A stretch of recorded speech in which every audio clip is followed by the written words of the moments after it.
సామాజిక సేవలో భాగంగా గాజువాక వెంకీ బాయ్స్ ఆధ్వర్యంలో పాత గాజువాకలో మెగా రక్తదాన శిబిరాన్ని నిర్వహించారు. ఒకేసారి 5 రక్త సేకరణ కేంద్రాల సిబ్బంది యువత నుంచి రక్తాన్ని సేకరించారు. శ్రీ లక్ష్మీ ఫర్నిచర్ అధినేత తిరిమిరెడ్డి వెంకటేష్ జన్మదినాన్ని పురస్కరించుకొని ఈ శిబిరాన్ని ఏర్పాటు చేశారు. South sub division ACP T Trinath, Gajuwaka CI శ్రీనివాసరావులు పాల్గొని రక్తదాతలకు అభినందన పత్రాలను అందజేశారు. వందే భారత్ బ్లడ్ బ్యాంక్ ప్రతినిధి వినోద్ బాలు మాట్లాడుతూ ఒకరి జన్మదినాన్ని ఎంతో మందికి పునర్జన్మనిచ్చేలా పెద్ద ఎత్తున రక్తదానం చేయడం అభినందనీయమని అన్నారు. అన్నదానాలలో రక్తదానం గొప్పదని పేర్కొన్నారు. ఈ కార్యక్రమంలో ఊరుకూటి చైతన్య, మోహన్, సాయి, తంకాల సతీష్, కోవిలపల్లి జోగి నాయుడు, చంద్రమౌళి తదితరులు పాల్గొన్నారు.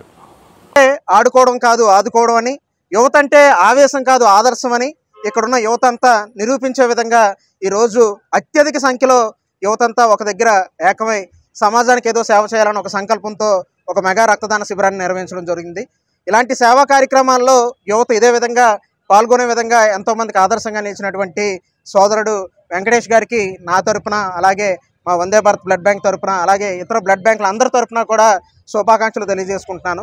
ఎన్నో రోజులుగా సేవా కార్యక్రమాలు చేస్తూ, అలాగే పేద ప్రజలకు కానీ, యువతకు కానీ, అలాగే సొసైటీలో ఉన్న నిరుపేద కుటుంబాలకు కానీ ఏదైనా సమస్య వస్తే గాజువాక వెంకీ బాయ్స్ అనే సంస్థ ఎంతో కొంత తోచినంత సాయం చేస్తూ ఈరోజుకి వచ్చింది.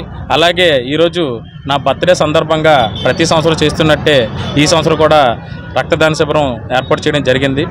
గత సంవత్సరం చూస్తే సుమారు 209 వరకు పైచలకు వచ్చింది. ఈ సంవత్సరం ఆల్రెడీ 100కు పైగా రావడం జరిగింది. ఈ బ్లడ్ క్యాంప్ అనేది సాయంత్రం 4 నుంచి 5 వరకు జరుగుతుంది. ఎవరైతే గాజువాక వెంకీ బాయ్స్ యూత్ ఉన్నారో వారి ఆధ్వర్యంలో అనేక ప్రోత్సాహం చేస్తూ ఈ బ్లడ్ బ్యాంక్కి ఇచ్చేయడం జరిగింది. సో ఈ బర్త్డే నేను అలాగా సెలబ్రేట్ చేసుకోవడానికి నాకు చాలా సంతోషంగా ఉంది.